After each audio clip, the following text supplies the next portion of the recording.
Nasıl vereceksin bunun hesabını, nasıl? Asıl boynundaki geçirdiğin ipe asıl. Sen artık benim duam değil bedduamsın. Ömrüne yarasın. Hiç acımadın, daha çok gençti yaşın. Yok, hiç olmadı eşim, dostum, arkadaşım. Sen artık ömür boyu mutlu olamazsın. Ömrüne yarasın. Ömrüne yarasın. Terk ediyorum, terk ediyorum. İstemiyorum sevgini. Yanına kalmaz götürüyorum bu sahipsiz yüreğimi. Yalancı sevdam, dönerim sanma.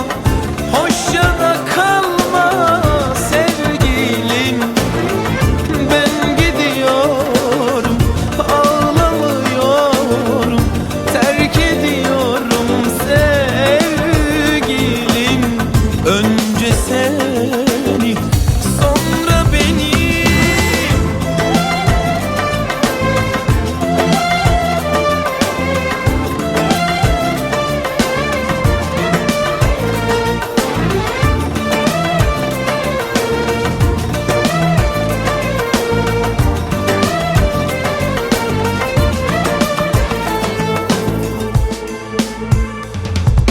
Hiç acımadın, daha çok gençti yaşın.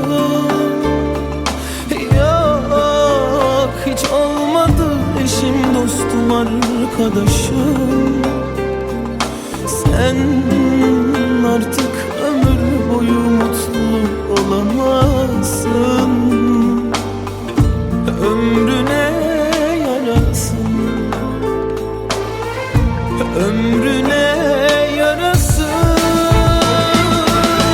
Terk ediyorum, terk ediyorum. İstemiyorum sevgini. Yanına kalmaz götürüyorum bu sahipsiz